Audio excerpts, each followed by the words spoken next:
Hello, everyone. I'm so delighted to have you back with us here on the Sex, Drugs, and Jesus podcast. You are welcome, as always. Open your mind and prepare to be enlightened.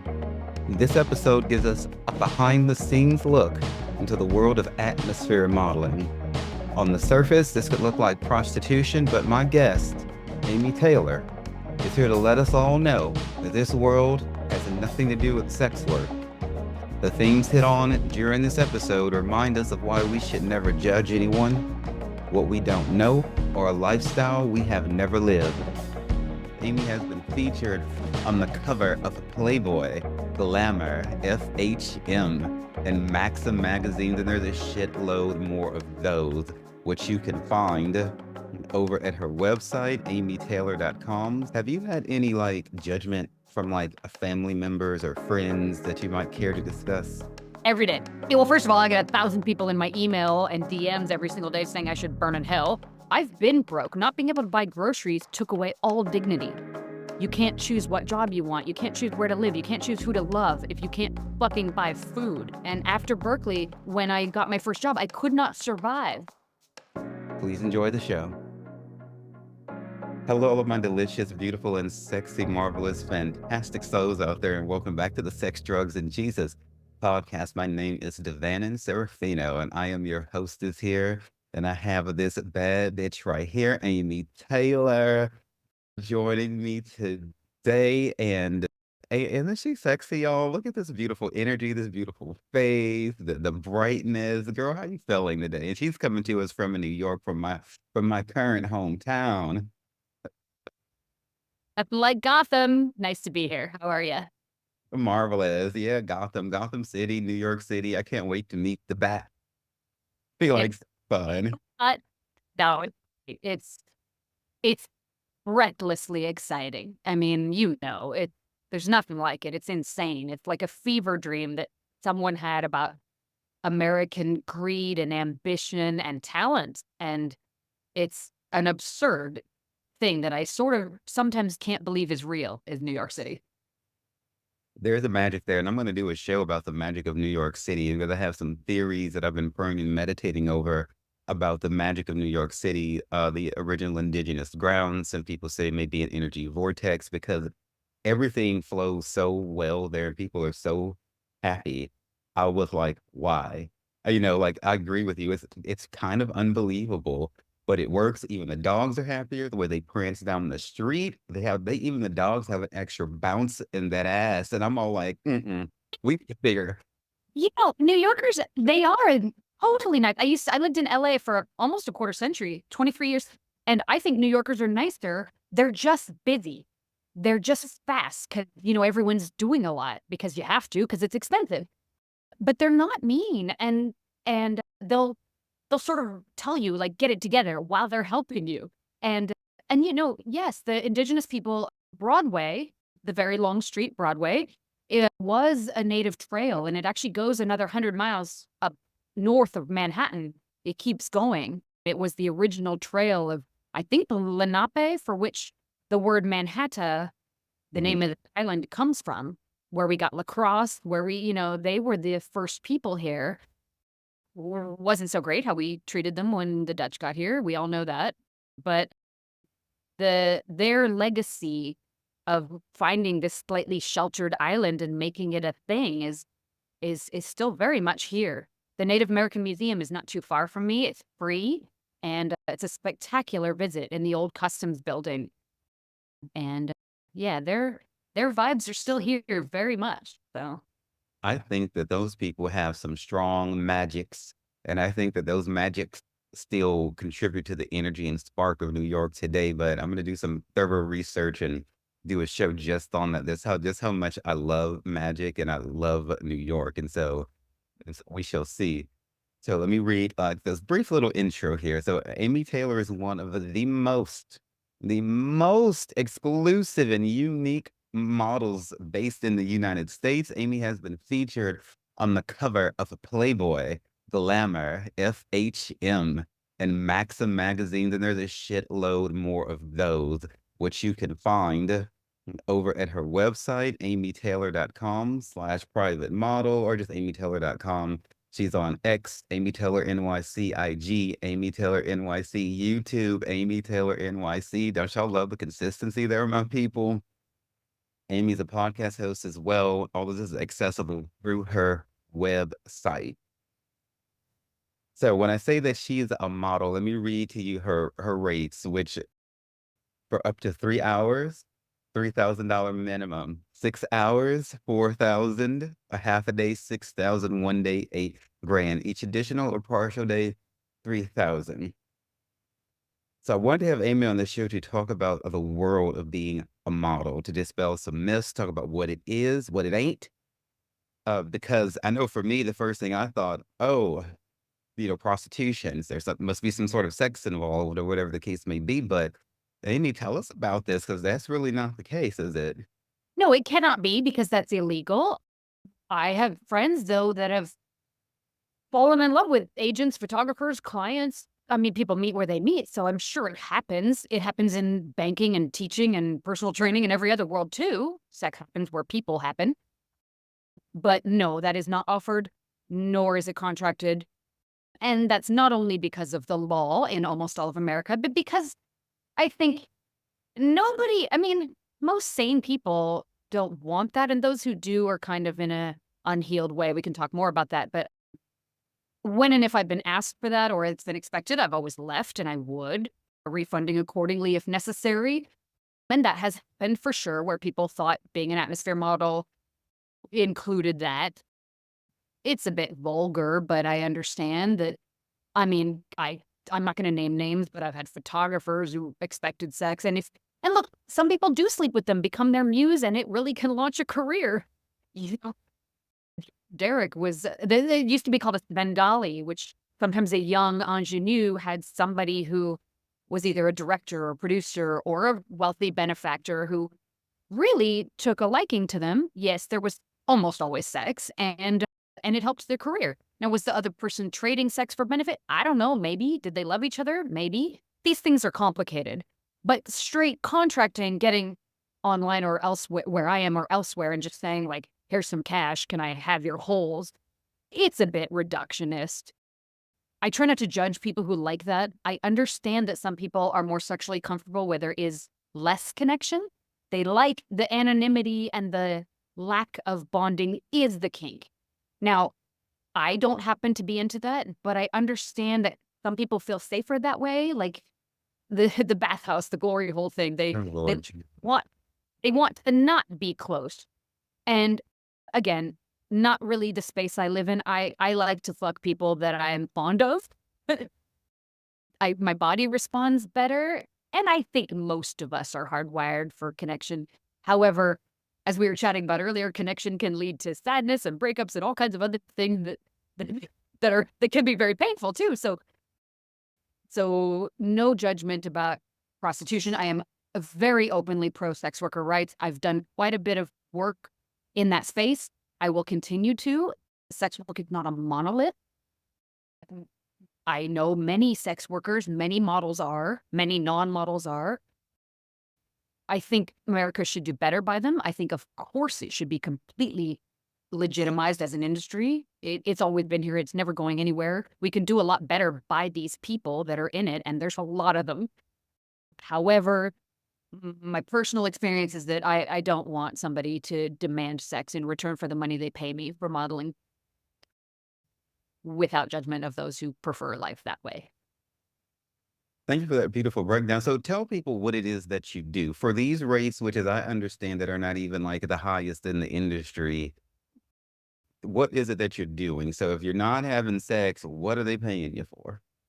I've gone scuba diving for a couple weeks in the Seychelles. I've gone skiing. I've gone lots and lots of dinners, lots of sport, every sporting event, Formula One, Super Bowl, World Series, and regular non-postseason stuff too. I have gone shopping. I've been very much a personal shopper to guys. They kind of think I'm fashionable because I model. They don't realize I'm usually it's crew that they should be hiring.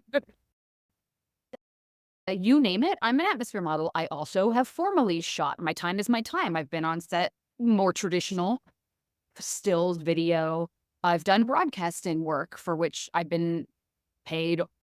Not always. Sometimes it's my own pro bono product placement or otherwise, or outreach. I sometimes do stuff for free, but sometimes, but usually not. And yeah, what else have I done? I've gone to rodeos. I'd have to think back over the years. It's been a long career. Typically, I've gone on lots of, like, I've been like the wingman for somebody I knew very well, was in a wheelchair, differently abled, and wanted some practice about being on like a date with a woman. And took that into his real life and is married now. We still keep in touch, many years ago now. I am a filler for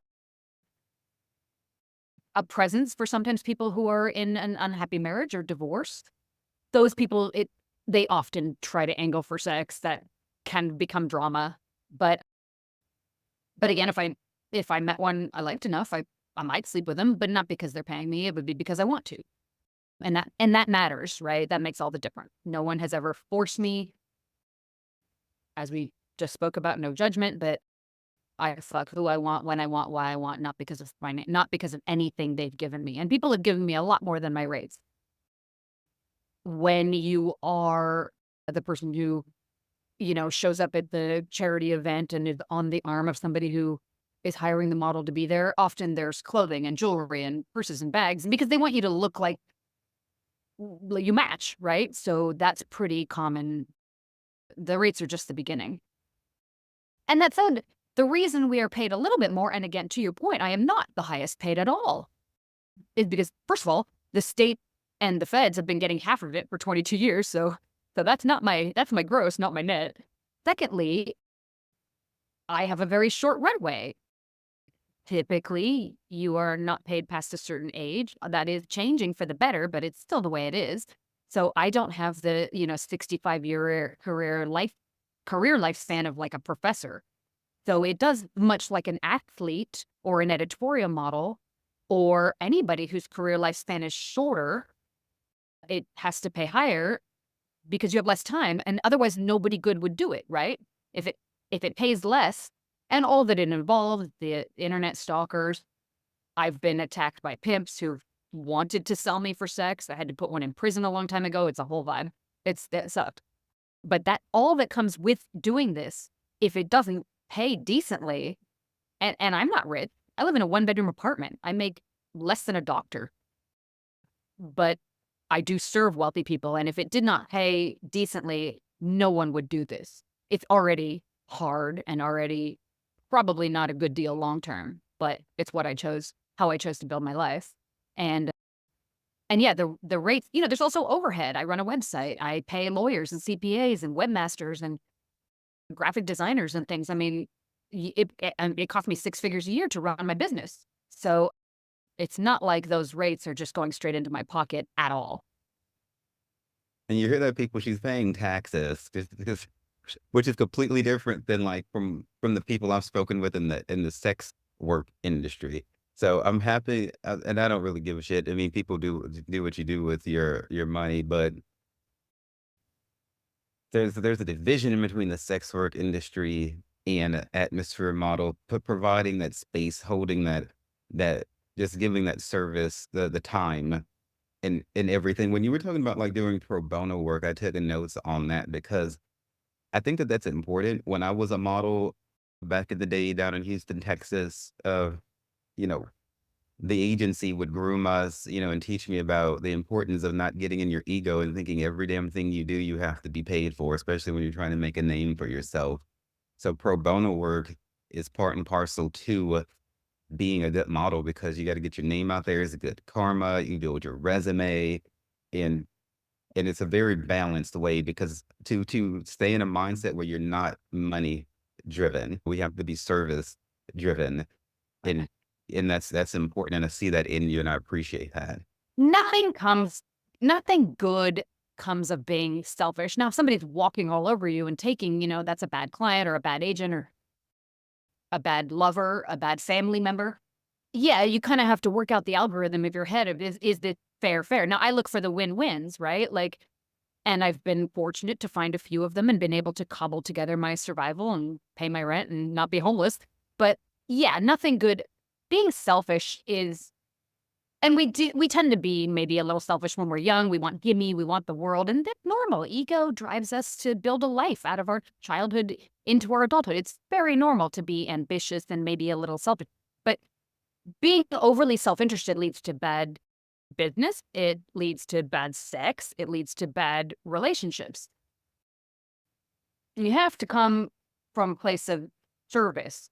The key, of course, is that the service has to feel good to you. And in romance, that tends to be somebody you love enough that doing for them feels as good as getting. And you know you love them when you feel that, right? If you're not in love with them, it feels like a chore because the love is no good. In business, yeah, maybe it's pro bono work, but there's other utility. When you become like you're rapidly becoming an expert on things, you've written a very popular book, you speak a lot.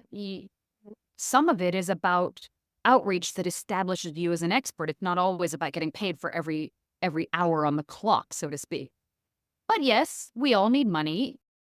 In the world of wealthy men and beautiful women, which is the world I know best, it is utterly normal for men to foot the bill for their wives, their girlfriends, their mistresses, their staff, their drivers, their chefs, their house manager.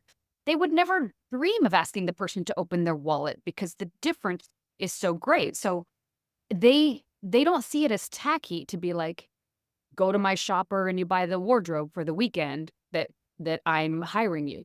Go to my driver, you don't tip him, he's already paid. Like that is normal because the difference between somebody who's worth $500 million and somebody like me is so vast, they would find it ridiculous to ask you to pay for anything, especially if they're hiring you. But even if they know you, they tend to be able, I believe we come to this world to give what we have to give. That can be knowledge, expertise, advice, maybe when we're a little older and wiser.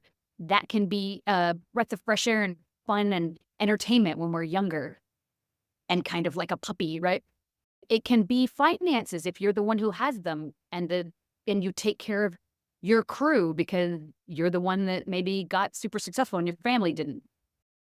You give what you have to. I made a career of adding kind of femininity and beauty and kindness. I'm a great dinner companion because I love people and I'm an extrovert. I was social chair in my sorority. That's who I am. So I was able to monetize that enough to survive because people wanted that.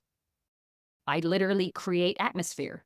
I could be a professional dinner guest. It's I don't know. I was a debutante. I guess it's kind of in me. So we give what we have to give. And to your point, yes, being overly focused on money or sex or power or anything that you get will lead to a sort of a bad life. You can't be too grabby. Yeah. Right. I concur. This is giving me like vibes, like so. Like at times, I've been hired, like say, by friends to organize an event for them, to get the caterer, to either bartend it myself, which I'm a licensed bartender and massage therapist, or get the DJ, get everything set up, flow monitor the event throughout the night, set everything up, tear everything down. And whatever the client wants, they hired me for this. But if there's extra needed, if we need to go get ice, the floor needs to be swept, you do what you were hired for and more. If Mhm. And then of course I was in control of the atmosphere of the experience. And there was absolutely, of course, no sex involved. It's kind of feeling like that same, like, kind of vibration to me, but if as an individual person, you're coordinating everything possibly for this person, or if it's you showing up on his arm, then it's still to set the tone. I'm not sensing anything demeaning here. I'm not sensing anything disrespectful. It's like it's like you're being hired to do what you said, to work and set the tone, and it's just so similar. It just feels so similar to service work, Ah, like in the service industry, though. it is a service, and certainly I've had people who are disrespectful, like, but of course they are no longer allowed to have access to you because there's no amount of money that's worth poisoning who you are because that'll change you forever, right? I'd rather be broke. So when they are, so I met somebody once who wanted to go to see some of these like burlesque type of shows, slightly sexy. I was worried he was going to start angling for sex, but he didn't. But he wanted to like have a kind of sexually charged environment at the box and other places. And then he started to talk about wanting to like this domination stuff. And I'm all for BDSM. I've tried it. It's fine. But he clearly had a lot of anger toward good looking women, had not had a lot of success with them, hence using he was big in a hedge fund, plenty of money, could hire atmosphere models and go to Tabler and, get a table at a club and they'd find 12 models to just be, all that kind of stuff that money does for you. But sort of hated women. And I did get scared. I did feel demeaned. It is a person that's no longer allowed to be anywhere near me. Because at the apex of it all, he confessed that he really hated women, just really hated them and wanted to hurt them. And so that does exist. I think some people are envious and angry about physical beauty and the perks that it provides. In the same way that a lot of people hate rich people because of the perks that money provides. It's easy to envy them because, yeah, they can do a lot of nice shit the rest of us can't. That's true. Private jets are nicer. I can't afford one, but I've been on them. Yeah, it's way better. It sucks. Every time I'm back on United, I'm like, but whatever. It's not my world. I've just served. And I think people feel the same way about beauty, is that I find that odd. Anybody could go to a surgeon with a few bucks, but whatever. They kind of want to possess it. They're angry. Some of that stuff sometimes stems back to like childhood bully. You wanted the cheerleader or whoever, and you couldn't have her because she was with the football quarterback. All these things that are deep and early. And if they don't do the work to heal their soul and heal some of that trauma and envy, it'll manifest in some strange ways, including using their money to try to exert power and do some nasty things to service workers, including me, who are there because we need to pay our bills. So I've certainly seen people who tried to demean me. Been very fortunate to not have to stand for that. I mean, I got into this business already having an undergraduate degree from Berkeley, so I was never going to starve. So I was maybe, for sure, a lot more privileged than some, where if anything was bad, I could just, 86 it. I'm reminded from the House of Cards on Netflix with Kevin Spacey and Robin Wright, one of his lines from there when he was talking to Zoe Barnes before he threw her ass in front of the train, which I mean, the bitch had it coming. She was annoying as fuck. But he said that there's like a lot of power in generosity.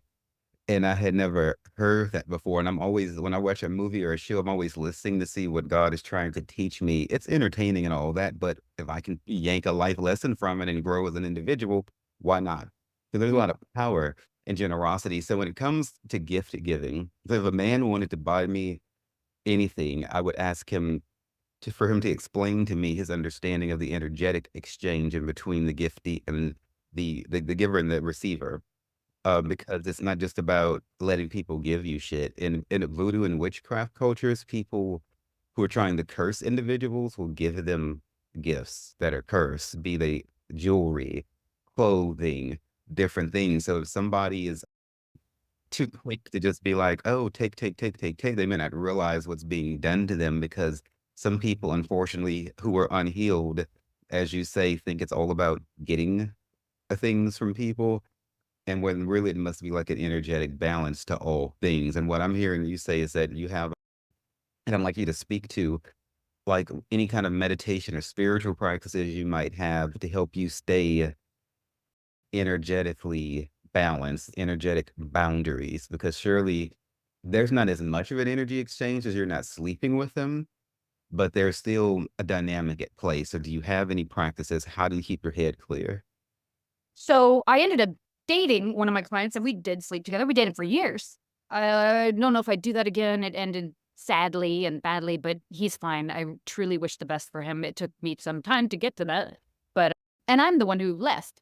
But it had anyway. Long story. So, but so there was the combination of somebody who was supporting me, who was wealthy, and then I did end up falling in love and getting it twisted. And I mean, it happens. I'm a human.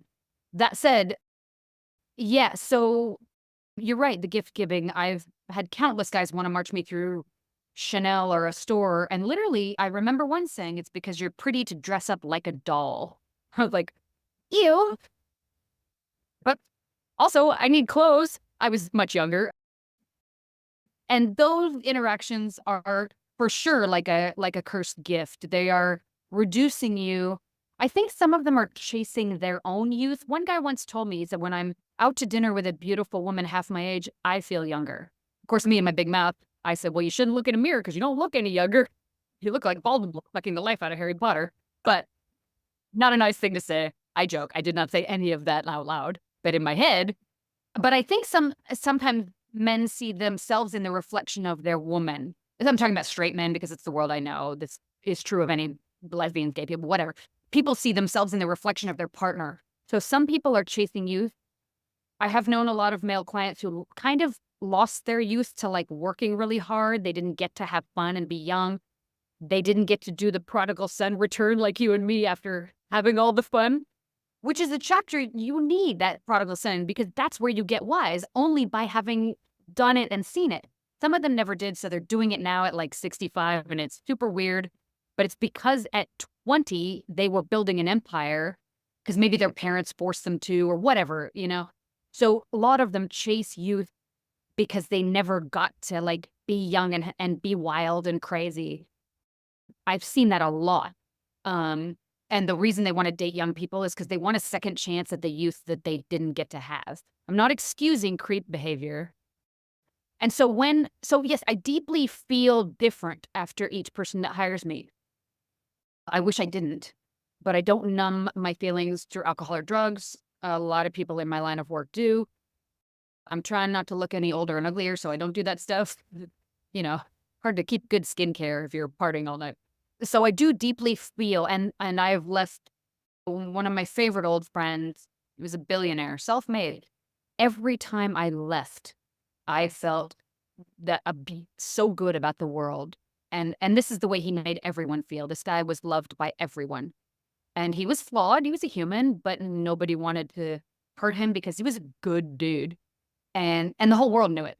And I could feel it. Other people, when I've left, I've had to take long baths, meditate, call my therapist, because I feel their darkness. I try to embrace my role as a healer, but you can't change or fix people. My ego struggles with that still. And what's fixing, you know, who's to say I'm right? But some people have a lot of pain and suffering, and that does affect you.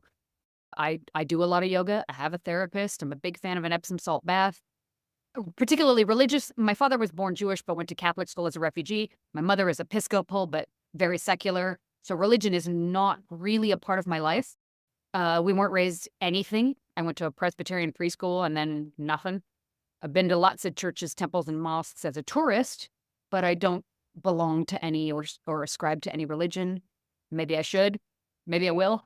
But I look at some of the people that have left me with these feelings of, yeah, I'll have to take a day in quiet sometimes. And I don't really have to deal with that anymore. But in the beginning, I did. When I was broken young, I try to empathize with their pain as best I can. And I try not to hate them because I don't think that serves anybody. But if it's too toxic for me, I have to love them from afar, as people say, because I'm not here to be a martyr to somebody who won't do the work to fix their pain. But yeah, so I probably need better rituals, but my therapist makes a lot of money off me, so hey. When you say that you said to do your role as a healer, what do you mean specifically? I think we are having a spiritual experience through a flesh body for these years that we're here in this form. And I think that when you're kind to somebody and you sit across a table and smile and you give them attention and listen to their stories without regard or judgment as best you can, And yes, when you hug them, shake their hand, walk arm in arm to the taxi, yes, look beautiful and provide them with the status of a nice looking date at an event. I think that can be very nice for people and almost healing. Maybe that's too strong of a word. I'm I don't think what I do is that important, but it has existed forever. And there's got to be a reason, therefore, right? That people have wanted to be around beautiful architecture, beautiful people, beautiful food, beautiful nature, and kindness to the degree I can share it, I think can. I mean, I've held people while they've been crying many, many times. Again, I don't think it has that much to do with me. I think people need attention. People need kindness. I think a lot of people are in pain. I think being alone isn't great for people, and a lot of rich people are alone. Maybe by choice, it's the life they created, whatever. But I do think that providing people attention and, yes, beauty can be a nice thing. Again, not that important, but it can be nice, right? Everything always boils down to intention. And so if you get dolled up with the intention to go out and alchemize your beauty and all the things that you have on, then it will heal because there is no like limitation on. I practice very high magic. I was raised by very magical people, and that's why I have these sigils on my arms and things like that. I understand magical instrumentation and how to infuse objects with magic. There is a different vibration, okay, in a Chanel dress versus a dress from Walmart. There's a different vibration, okay, in a diamond bracelet from Tiffany versus some shit from the mall. And I'm not saying that the shit from the mall or Walmart is bad, but I'm saying that the craftsmanship that went into it, the quality of the diamonds, where it came from, the care with which it handled infuses it with a higher vibration. Okay. And so this is why when people are around wealth, they take better care of themselves. They wear better things over the years. Sometimes it seems that I'll say we, fuck it, we rich bitches, we look better than other people. It's because it can be because of the simple vibration of the intention to do good and to be good. So if you're going out with somebody, I'm hearing maybe what you're doing is providing like a mother figure, maybe like a strong feminine energy that they didn't have. There's some inner child healing that is going through you to these old rich men whose mothers may have been like mean to them or too forceful or whatever the case may be. And it reminds me, I know y'all remember that fine ass dude, Dexter the murderer, who we all forgave for butchering people because he was just so sexy and he had a code, right? And so in that one season at the end when that lady was dying of cancer in the hospital and she wanted an authentic piece of key lime pie, and then she wanted Dexter to put the juice in the IV and kill her because she didn't want to suffer with the cancer, but not until he found her an authentic key lime pie. And it took several several tries that he did, and she had the key lime pie, and he went on ahead and offed her like she wanted to. Some of these old people you're dealing with are probably looking at it like it's their last chance to feel this youth, to feel alive. So I'm feeling like vibes like you might be giving some of these people their like dying wish, and it's not. I think this is highly fucking valuable. This is like hospice work vibe to me in like a way. Yeah, I think, again, not trying to make too much of the meager service that I do, but I think, yeah, I've had many of them say after hanging out with somebody like me, and I'm not that unique, they typically hang out with several or have, that they feel better when they go to work. They got a pep in their step.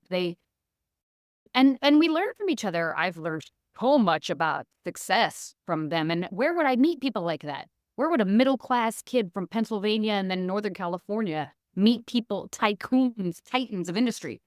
And where are they going to meet somebody who is perfectly sweet, looks great, and then goes away, isn't trying to marry them and become the third wife and whatever else? You know, it, it's very much a win-win. And people get mad because they're like, well, it's too on demand. Well, but so is Uber. You don't get mad at that. I mean, and I think if you can say enlightenment or anyway, having that pep in your step, that looks like different things to different people. I've been broke. Not being able to buy groceries took away all dignity. You can't choose what job you want. You can't choose where to live. You can't choose who to love if you can't fucking buy food. And after Berkeley, when I got my first job, I could not survive. I did what they told me to. I got the STEM degree with honors from the good school. My first job, I was spending money to work there. I was making negative money. And I was going to have to marry an older guy that I did not love, which is what women have done for most of human history. It would not have been better than the life I cobbled together, as flawed as this life is. It would not have been better. And that's what I was going to do, and I didn't want to.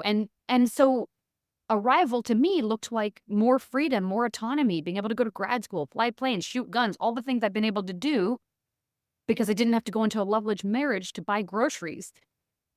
And an Arrival for them, yes, it may look like their last chance to like hang out with somebody 35 years younger who's of a cultural difference that they don't get to hang out with because they're not going to go to a nightclub.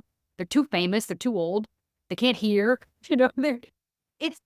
And so it looks like something different for a sexual assault survivor who's got trauma. It looks like something different for an incel who's very scared of women and is trying to learn to date. I've, like I told you earlier, hung out with several people who had disability. We don't say disabilities anymore. I'm sorry, I'm old. Different able. One of my old friends was blown up in a landmine in Vietnam. No legs, one arm, but still wanted to be around beautiful women. Had become very successful in the motivational speaking world. Could hang out with models, but he wanted to, and he ended up moving to Mexico and finding a wife, and he's fine. And we were kind of women like me were kind of the dry run for getting back out there after such a devastating experience and everything in his life changing. So there's a million reasons that people do what they do, right? And how they allocate their money and their time. But I think in the end, if they're hopefully not abusing and it's values-based, every single person I ever met didn't want to abuse me, would have been horrified if they thought they were. And so if it's values-based and there's some consent, yes, even for money, then I don't know that you can say it's all bad any more than you could say the guy out there doing construction on the side of the building in a very dangerous job that could harm him is bad. It's necessary. People need it. He's doing it. I hope he derives esteem and meaning from contributing to society in his little tiny way. But I think being fun and carefree and providing attention, and that has value. At least that's what I've seen in my career, that it. You mentioned that I agree with everything that you're saying, and I love how you're saying it so clearly. You said some people complain about it being too on demand. Have you had any like judgment from like family members or friends that you might care to discuss? Every day. Well, first of all, I get 1,000 people in my email and DMs every single day saying I should burn in hell. So I get used to that's fun. They have opinions and they want me to know. And yes, so in the modeling to prostitution pipeline is pretty strong. Like a lot of models, they got to go to the yacht party. The agency sends them, but if they don't sleep with the guy, they never get hired again. So like they're not forced to, but if they don't, right? So modeling, acting, prostitution, even ballet dancers back in the day were kind of hookers. Like, young, beautiful people who need money have often slept with benefactors. This is nothing new. So in my world, when I was about, what is that? So it would have been the year 2009. A pimp wanted me to work for him. This guy, David Elms, he owned the eroticreview.com, and he was at the time the kingpin of prostitution in America. He owned a review site. If you had reviews on it, you got clients, and he wanted to corner the industry such that you had to be part of this site or you couldn't make a living. And he wanted me to sell sex, ask my clients to write reviews, and he would charge people to read them, and then I would get more clients paying me for sex. And his idea that we would both become very rich. And I, of course, told him to go fuck himself. And that was a bad idea. Because then he decided to try to ruin my life. Because what happens when you're marketable and pretty is that pimps want to use you to make money. And if you say no, they call it a renegade on the street, but it's kind of the same thing on the internet. If you refuse, they want you dead or whatever, harmed or whatever. They don't like it, right? So I told him to go to hell. I'm not doing that for you. Go get gross. And I didn't know who I was messing with. So he outed me to my family for like doing the Playboy and the sexy stuff. Didn't really care, but they weren't pleased. And I would have liked them to not have to know. They still love me, but they didn't speak to me for a couple years. We were estranged, which was very difficult. Christmas and Thanksgiving sure sucked. And then we all came around again and decided that we'd rather be a family than be destroyed by this asshole. And meanwhile, I was consumed with revenge, so I sued him for defamation and slander, because it turns out if somebody's trying to harm your reputation, even if the things they say are true, it's still defamatory. And what he was saying was things like, he said things like, I slept with animals, which I do not. So, weird choice. Oddly, he said I failed out of college, which I didn't, but I don't know why he wanted, whatever. I never even met the guy, but I sued him. He didn't show up in court, so I won. He still owes me like 80 grand. I never collected because I never cared about the money. But then when I won the lawsuit, he tried to kill me. And they put him in prison for 5.5 years, which apparently he's cleaned up his life a little bit. I hear the victim services tells me what they know about his whereabouts forever, as long as they know. And supposedly he's cleaned up his life, which is good. And so far he's left me alone. I left him alone. I had a Russian client who was like, oh yeah, let's have him killed. I was like, no, this is not Moscow. We're not doing that. And he was like, yeah, you're stupid. Like, you should kill him. I'm like, no. So that was very bad. And when my family circled back and decided to love me in spite of the things I've done to bring shame to our family name, that is a grace I don't deserve and cannot repay. And I'm so lucky because it's not the deal everybody gets. And sure, they hate my choices, but they love me. And so I'm not always sure why, but I'm so lucky. This was that golden heart of yours, platinum heart. It's a platinum heart, baby. Can you tell me like how it was to be on the set of Playboy? Because like and to be on the cover, like anything at all about like this photo shoot or I've only been on international covers, so I was never in Playboy USA, which really makes me mad. I auditioned in Burbank for Scott Cope, who works there, and it's so weird. They put you like on this bar stool with lights over and you're naked, and then they interview you and you're just answering questions about your little dumb life. And it's the weirdest office. There's like dildos on every desk. It's very sex positive, which is lovely. The financial part's in Chicago, or at least it was, but the entertainment part was in Burbank, California. And so that reel is on some shelf somewhere forever. But because I'm pretty, but I was like a 7.5, 8, not a 10. I did not get the offer for USA Playboy. I got several international covers over the next several years. The most recent of which I think was about 4 years ago. And that's been nice, but that's the D list. And then I got offered the web series, which was proper porn, which I don't do, no judgment. But I'm too shy to fuck on camera. There can't be, like, I can't strip and I can't fuck on camera. Like, this I like one-on-one, and I love dating and I love romance, but like an audience, like I couldn't be a Broadway person. So I didn't do the web series for Playboy. I did Night Call, their radio show, which they also put on film, kind of like Howard Stern. I did that a few times. Tiffany Granith and a bunch of other hosts. That was great fun. But yeah, so like solidly on the D list. Always a bridesmaid, never a bride. But it's fun. They use a lot of lights that blows out any skin flaws. When you're shooting a lot of skin, I don't eat carbs for a couple weeks so that the things get a little leaner, less puffy. The problem is so does your face. So they have to like add a lot of highlighter.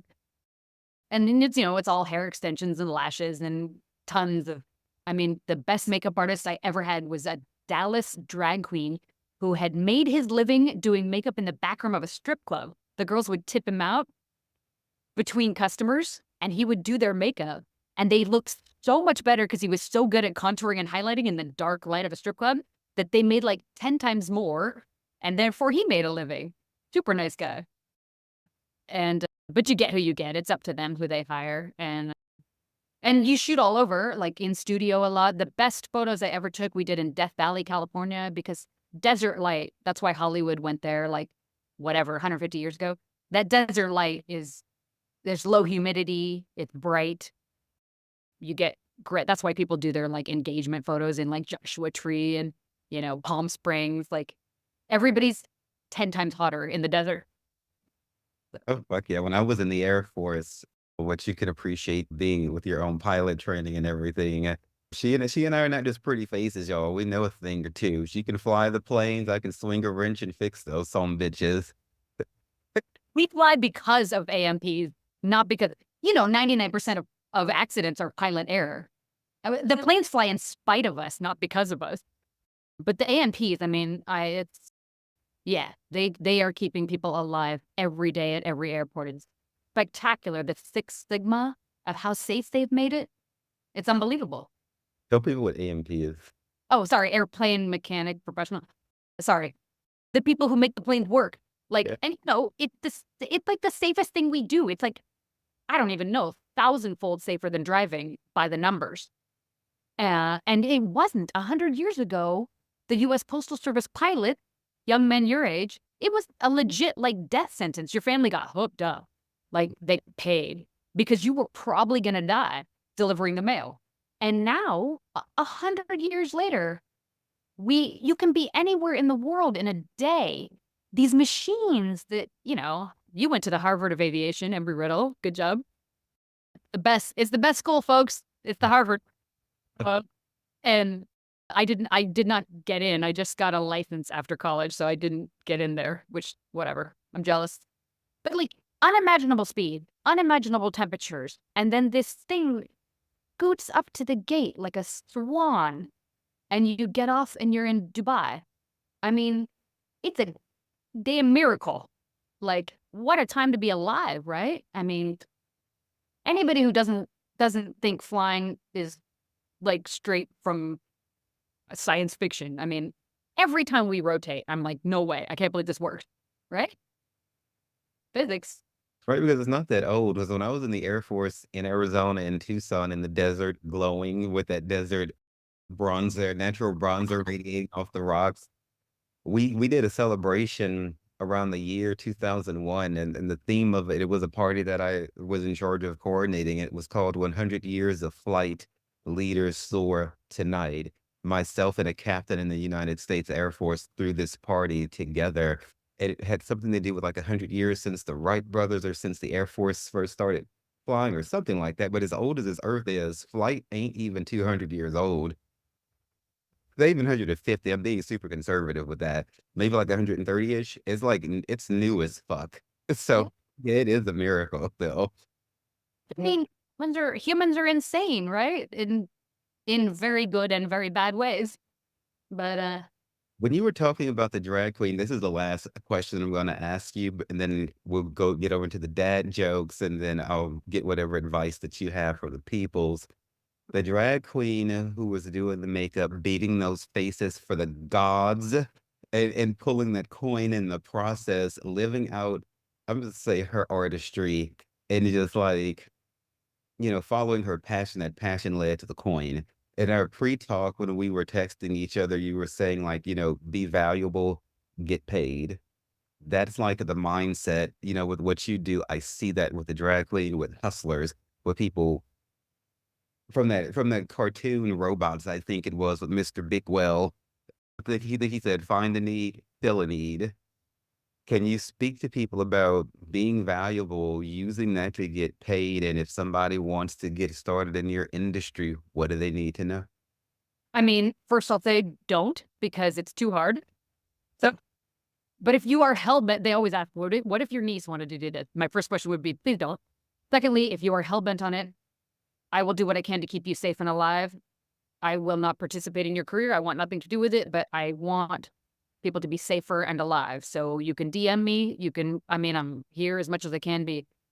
That said, yes, a man who is powerful is a man from whom many people want something, right? Be valuable. And I mean man, I mean woman too, all of us. If you want to get paid and also to have a life of meaning, typically the money comes, you have to be of service and valuable. And what I was saying earlier, you have to lose your expectations. You have to come from a place of service. And that's so hard when you need money or when people take advantage of it, because they will. But eventually you find the ones who give as much as they get. The natives used to call it the potlatch, who can compete for being the most generous.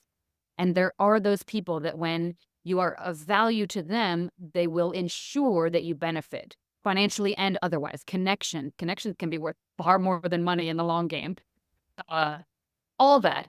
And fun, and a life that is great when you're sitting on your deathbed laughing about the nonsense you did, right? And to get started in this, I would advise people to watch and read and look at everything they can. There are a million YouTube channels full of advice. There are a million people on IG, Twitter. There are old-fashioned books, audiobooks. You're going to make mistakes, but do not be so proud that you think you know different. You don't know different. This business has been around for millennia. You are not unique. Learn from your elders so that you don't repeat the mistakes, because some of them can be fatal. I'm not kidding. And the more you learn from others, the fewer mistakes you'll repeat. And then ask. Yeah, you ask, 9 out of 10 will ignore you, but one might have time, or she might. I built my career off of one person who's now a very famous matchmaker in New York. And I don't know why she was so nice to me. I don't know. I didn't deserve it. But I try to pay it forward, because there were a few people like that who have been good to me. And maybe it was just their ego. Maybe that's the only reason I would help somebody is, you get old and you've had a tiny taste of success, and sometimes it feels good to help others. So I would advise them to learn everything they can and then live beneath your means, because if you're broke, you make desperate decisions in business, and those will end up bad. So every time you want to go buy something stupid or waste money, think about that money as time of your life that you traded for it, and live beneath your means. Don't try to impress everybody with all the purses and all the crap or whatever you're doing. Live beneath your means, because the more you save, the greater freedom you will have later. And freedom is the ultimate wealth. Not having to do things you don't want to do because you're broke is more valuable than any stuff you could buy. At least in my opinion, that's what I think that's the function of wealth, is to buy yourself dignity, right? And then connect with people that make you feel positive about the world. Don't be afraid to, with kindness, get people out of your life that make you feel bad. That can be scary in business, because you don't know if you'll ever replace the business. But I promise you will, and you'll do it better if you don't let poison change who you are. It doesn't mean you have to be mean to people when you get them out of your life. But not everyone's for you, and you're not for everybody else, and that's okay. And that takes time to realize, because in the beginning of business, you kind of desperate to keep all the clients or all the connections. And you shouldn't, and you can't. So don't be afraid to be a little bit selective to the degree you're able, and it will change. And what else? As you develop and you get wealthier, hire good CPAs, good lawyers. You don't need them year one, but you will need them. Don't sleep with photographers or agents. It doesn't go well. Or do. What do I care? Do what you want with your life. I mean, you will at times, your business will decline. You trade it for love or fun. Sometimes you'll be more in business mode, and you might be a little lonely, but you're in work engine mode. Both of those chapters of life are okay. Try to be present in whatever chapter you're in. We were talking about all the wildness we've had, and then the prodigal son type of return. You want to make that return fun with lots of good stories. So enjoy every chapter you're in. If you're in work hustle mode and you want that money, use that fuel. Work. But if you find love and you want to make a little less and have a baby or get married, don't judge yourself and don't compare yourself to what others are doing. Only you know what's right for your journey, and that can change all the time. I've retired twice for over a couple years each, and then came back. It happens. Every time I was sure I was retired. No, didn't work out. I like to scare, like your farewell tour, but not really. Oh my God. Yeah, classic, right? Thinking you have it all figured out. I mean, the Great Recession with one of those, I was like, I'm set for life. Yeah, oops. Nope. So, and that's fine. We're here for a profound expression of enlightenment expressed through these bodies. And I don't know what the next journey brings after this form, but try to take pleasure in this brief form we're in, even with its pain and its nonsense. You were in love, then you had pain. I don't know if you would do it over again. I would, the ones I've had, even with the pain. I would do it again. It's all With the new person, with the new person. well, yeah. I probably will. I'm so dumb. Watch me like fall in love. Oh my God. If I fall in love with some young guy and I tell you, this is Chad. He's an actor and I'm going to buy him an apartment. Come and kick me right in the face. If I do, That'll be the first one. We don't. like, Queen, no. dude. And that's I mean, we're just, try to nurture your soul, but try to enjoy the ridiculousness of this, including your career. Logistically, I won't belabor too much about what to do because all of this is already on people's advice YouTube channels and books and social media. But like, when you go to a client, if you don't have a chaperone, like have a safety call, leave a paper trail of where you are, don't go to people you don't know. I mean, all those little things, but those are details that, again, that there's others that have entire channels on socials and YouTube that have many, many instructional videos, and I won't belabor what they already have up content-wise. So, all very well stated and fluidly spoken. I want to emphasize one thing before we get over into the dad jokes. When you were talking about letting go of toxic business, I wanted to emphasize that because it is important to do. I run a lingerie store called downunderapparel.com, and we sell lingerie and sportswear and things like that. Some dresses and gowns. Also had it for almost 10 years. That was my first business after being homeless, after being a drug dealer and getting HIV. I started in the flea market in Denham Springs outside of Baton Rouge, and now we sell globally. There was one brand on there, and the designer is racist. And after I discovered that and sat with that for a moment, I had to let that line go, and it sucked because it was a very niche sort of style that he had, and certain customers would only come to the website to get that style. But then we did take a financial hit, and we're still trying to recover from that. But I couldn't have peace having that on my website, knowing what he stands for.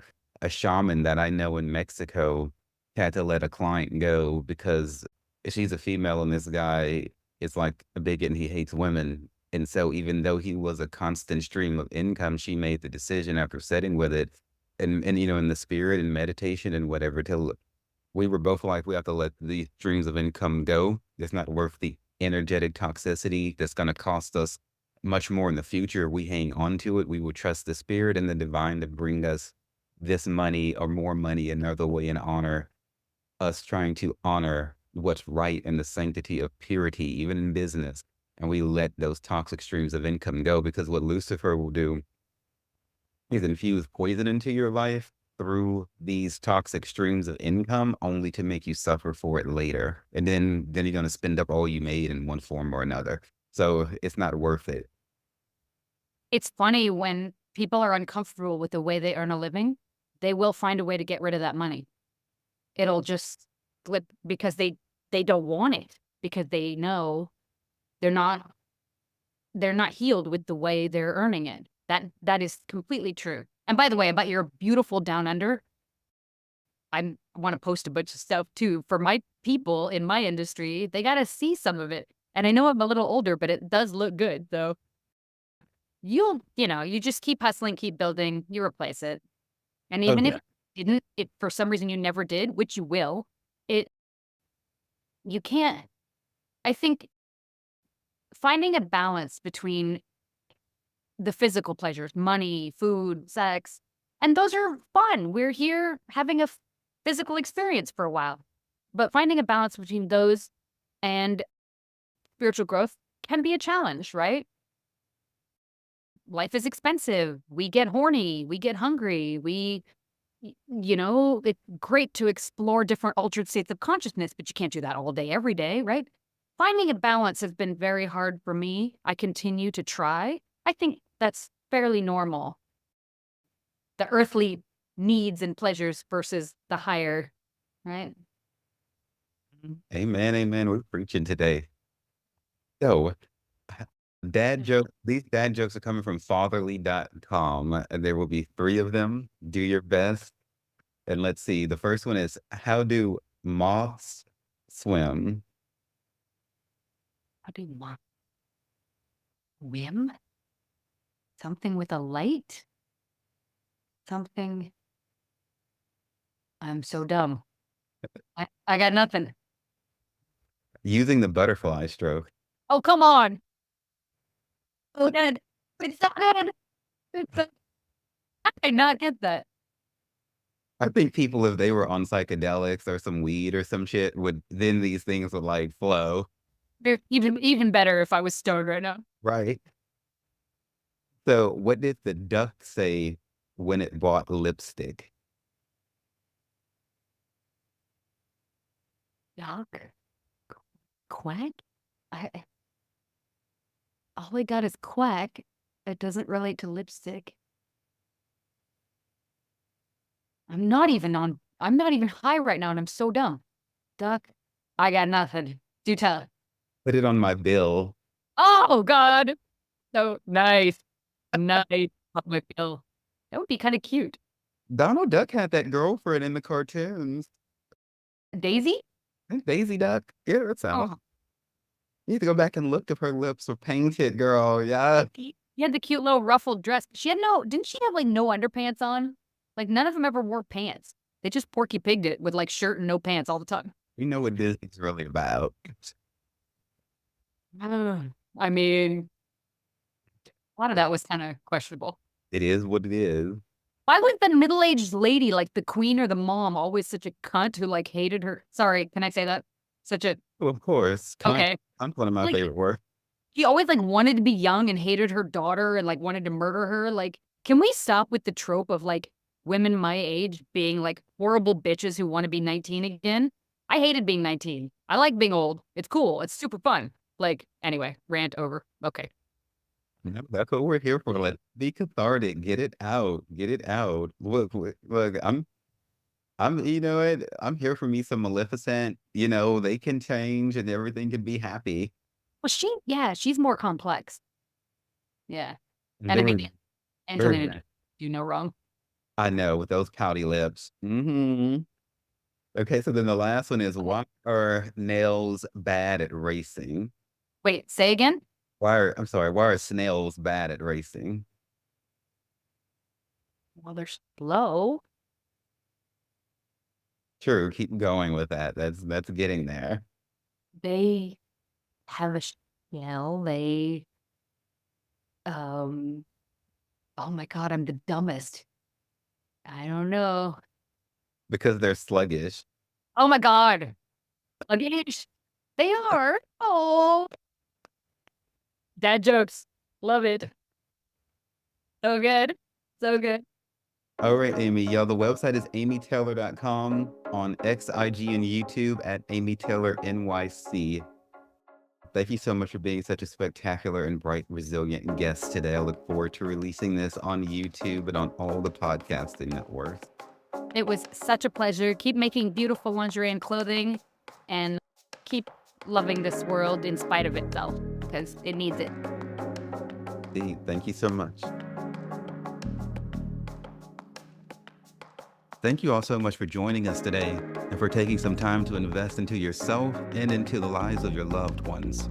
Please visit us at sexdrugsandjesus.com and check out our resource page, our spiritual service offerings, my blog, my books, and other writings that God has partnered with me to create. Find us on any social media platform. Stay strong, my people, and just remember that everything is going to be all right.